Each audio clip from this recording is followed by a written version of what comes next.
अरे सर जी आदरणीय पत्रकार बंधु, आपने सवालों से शुरुआत करें। कई सवाल किया आपने। दोबारा जो है नॉमिनेशन की जरूरत क्यों पड़ी? दोबारा नहीं, 2 सीटों पर। 2 सीटों पर। देखिए, सबसे पहली बात, हमारी नई पार्टी है और इस पार्टी में फिलहाल केंद्र अध्यक्ष होने के नाते और जो राज्य का माहौल है, इस पार्टी का सेंट्रल फिगर है हम, सेंट्रल पॉइंट है हम। उस लिहाज से मेरी 2 सीटों पे लड़ना मेरी पार्टी के विस्तार के लिए सहायक है और मेरी पार्टी के जो आस पड़ोस के जो प्रत्याशी होंगे उनको एक बूस्ट अप एनर्जी मिलेगी। क्या डुमरी से संतुष्ट नहीं थे क्या? बिल्कुल संतुष्ट हैं, लेकिन मैंने पहले ही चुनाव लोकसभा जैसे ही संपन्न हुई थी और मैंने कहा था कि विधानसभा का चुनाव मैं एक जंगल से लड़ूंगा, दूसरा कोयले की खदान से लड़ूंगा। मैं अपने वचन पर अडिग हूँ। क्या कारण रहा जो गोमिया में नाम चेंज करना पड़ा? देखिए, नाम चेंज करने के कारण प्रत्याशी जो जिनका नाम मैंने शुरू में दिया था, उन्होंने स्वयं कहा कि अभी मेरा वो पहचान राज्य स्तरीय नहीं बना है। गोमिया आपकी राज्य स्तरीय सीट है, क्योंकि पूरे राज्य में हमने 2 ही सीट को लीड किया था, डुमरी और गोमिया। तो जो जिनको मैंने प्रत्याशी बनाया था, उन्होंने स्वयं मुझे टेलीफोन करके कहा कि आप वहाँ किसी राज्य स्तरीय चेहरे को लेकर आए। बेरमो विधायक कहते हैं कि अखबार में छपा मेरे यहाँ 1 करोड़ का रोज का कमाई है, कहीं सीरियसली नहीं ले लिए हैं टाइगर जयराम महतो। देखिए, ये किसी से छुपा नहीं है। आप जब उनका ईडी छापा मार रही थी तो पटना में भी वो पाए गए थे, यानी पटना में भी उनका घर है, बेरमा में भी घर है, न जाने और कहाँ कहाँ घर होगा। यहाँ एक व्यक्ति के पास एक संतोषजनक झोपड़ी नहीं है और उनका 2-2 राज्य में घर है, तो ये किसी से छुपा नहीं है कि करोड़ों की कमाई उनके पास कहाँ से जाती है और किस रास्ते से जाती है। गोमिया में बहुत सारे कैंडिडेट का नाम आ रहा था, क्या कारण है कि आपने पूजा महतो? देखिए, नहीं, बहुत सारे कैंडिडेट आ रहा था, अच्छी बात है, लेकिन मैंने आपको पहले कहा गोमिया हमारी राज्य स्तरीय सीट है। 81 विधानसभा में डुमरी, गोमिया, बेरमो, टुंडी, मांडू, रामगढ़, ये हमारी राज्य स्तर में चर्चित सीटें हैं और उन सीटों पर मैं उन्हीं चेहरों के साथ जाऊंगा जो राज्य स्तर में चर्चा का विषय है, जिनको राज्य जानता हो। अंतिम कोयलांचल में आउटसोर्सिंग कितने सीट पर जीत का दावा है सर? देखिए, अगर आप ये सवाल किसी भी पार्टी के लीडर से पूछेंगे तो वो बहुमत की बात करेंगे। मैं भी बहुमत पर विश्वास करता हूं और मुझे विश्वास है बहुमत की सीटों के साथ हम लोग सदन में जाएंगे। आउटसोर्सिंग कंपनियों में प्राइवेट मजदूरों की शोषण की बातें आती रहती है। देखिए, आपके सवाल का उत्तर ही जयराम महतो है। उस शोषण के प्रतिकार के रूप में ही मेरा राजनीति में उदय हुआ है, नहीं तो बिना पाँव में चप्पल नहीं, एक टी-शर्ट, एक साधारण ट्राउजर में आज राज्य को हिलाने वाला शख्स जयराम महतो बना है। तो रीज़न ही है कि आज उन शोषितों की आवाज़ बनकर ही मैं आया हूँ। विस्थापित का मामला हो, कोयलांचल का मामला हो या उद्योगों में जमीन अधिग्रहण का मामला हो, मैं उन्हीं की आवाज़ बनकर आया हूँ। और बेरमो मेरे आने का उद्देश्य, चूँकि बेरमो मुझे यहाँ की आबो हवा ने बुला कर लाया है। मैं गोमिया और मांडू के लिए रुख कर रहा था, उन दोनों सीटों पर मैंने तैयारी भी जोरदार की थी, विशेषकर मांडू में। लेकिन बेरमो मेरे आने का रीज़न ही यही है कि यहाँ मुझे सामाजिक न्याय को स्थापित करना है। यहाँ जो लोग प्रत्याशी बने हैं, जो 2 महत्वपूर्ण चेहरे, वो बिल्कुल सामाजिक न्याय के विपरीत हैं, वो समाजवाद के विपरीत हैं, वो केवल और केवल व्यक्तिवाद और अपने परिवारवाद की राजनीति करते हैं। ये किसी से छुपा नहीं है। आने वाले झारखंड में अगर विधानसभा सीट अगर आप निकालते हैं तो क्या क्रांति नजर आएगा झारखंड में? देखिए, हमने स्पष्ट कहा है कि सामाजिक न्याय की बात होगी।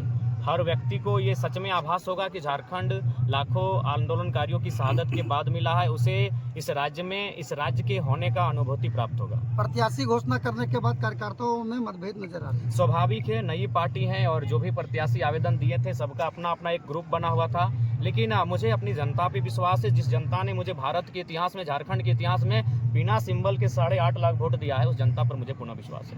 2 जगह से चुनाव लड़ रहे हैं, 2 जगह से चुनाव लड़ रहे हैं, अगर दोनों सीट निकलती है तो किस सीट का चुनाव जी, करेंगे? पहले आपका उत्तर, बेरमो की जनता को मेरा यही संदेश होगा कि आप याद कीजिए 1970-1980 के दशक को, किस प्रकार हमारे पूर्वजों को सताया जाता था, हमारे उत्पीड़न शोषण का सामना करना पड़ता था और किस प्रकार हमने झारखंड अलग राज्य की लड़ाई लड़ी थी। आज बेरमो उसी मुहाने पे आके खड़ा है।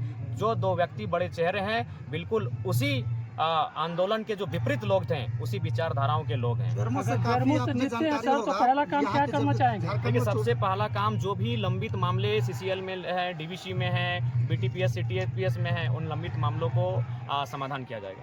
विस्थापितों को लेकर क्या कहना चाहते हैं? बेरमो कोयलांचल में लंबे अरसे से विस्थापन का जहाँ तक मामला है, ये सरकार को एक बेहतर स्पष्ट विस्थापन नीति बनानी होगी और जो जिनका ज़मीन अधिग्रहण होता है उन्हें सुविधा देनी होगी, उन्हें नियोजन की सुविधा देनी होगी, उन्हें पीढ़ी दर पीढ़ी अनुकंपा के आधार पर नियोजन देनी होगी। चूँकि ज़मीन एक बार खोने के बाद वहाँ सब कुछ नष्ट हो जाता है। तो इसलिए मेरा मानना है कि एक बेहतर विस्थापन नीति हो जिनमें बहुत सटीक कॉलम तैयार हों, जिससे कि जो रैयत जो ज़मीन अपनी देंगे वो ठगे नहीं जाएं। लंबे अरसे से इस तरह की समस्या को लेकर किसको जिम्मेवार मानते? देखिए, इसके लिए जो गवर्नमेंट है, इसके लिए जो ब्यूरोक्रेट्स हैं, ये दो मूल रूप से दोषी हैं। लोकसभा और विधानसभा चुनाव दोनों अलग अलग गांव से जुड़ी हुई है। क्या लोकसभा का जो परिणाम और इस बार विधानसभा में विधानसभा में बेहतर है? जी सही आपने कहा कि लोकसभा विधानसभा अलग अलग होता है। लोकसभा में जो परिणाम हमें मिला वहाँ मोदी जी और राहुल गांधी जी फैक्टर थे।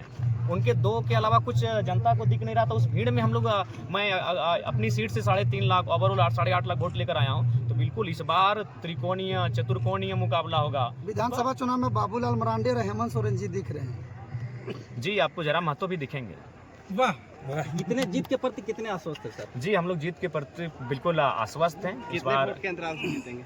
हमें लगता है कि वोट का मार्जिन 10 से 15 हज़ार के बीच रहेगा। उससे भी ज्यादा, अगर उससे भी ज्यादा भैया। और झारखंड की जनता दोनों सीट से जीते सर तो कौन सा सीट छोड़ेंगे? देखिए, उस समय हम लोग अपनी एक कमेटी की बैठक बुलाएंगे। दोनों विधानसभा में हमारे जितने भी कार्यकर्ता हैं, पदाधिकारी हैं, उनको बुलाएंगे और उनके बीच एक चर्चा परिचर्चा होगी। उसके बाद किस सीट को रखना है, किस सीट को छोड़ना है, उस पर डिस्कस करेंगे। आखिरी सवाल सर, अगर जीतते हैं तो बेरमो कोयलांचल में ऐसा कौन सा कार्य कीजिएगा पहले प्राथमिकता?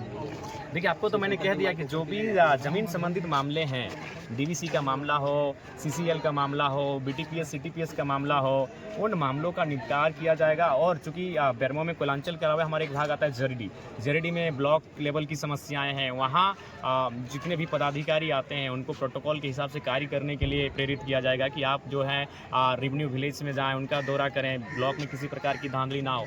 तो बेरमो विधानसभा मूलतः कोयलांचल के लिए जाना जाता है। इसीलिए कोयलांचल के कारण जो ज़मीनें गई हैं, जो नियोजन रुका पड़ा है, जो शोषण दमन का दौर देखा है, उसको उस पर विराम लगे। एक आखिरी सवाल बेरमो जिला बनाओ को लेकर के काफ़ी मुखर होकर के ये संघर्ष रहा, आंदोलन भी लोग यहाँ पे किए हुए हैं। आपसे क्या रहेगा कि आने वाले अगर बेरमो के निवासी अगर बेरमो के लिए अलग जिला की मांग करते हैं तो बिल्कुल किसी भी प्रांत को छोटा इसलिए किया जाता है ताकि सुविधा बढ़े। तो अगर किसी प्रांत को, किसी जिला को, किसी पंचायत को, प्रखंड को अगर हम छोटा करते हैं, उससे जनता की अगर सुविधा बढ़ती है तो हमें करना चाहिए। उसके लिए हम तत्पर हैं। धन्यवाद।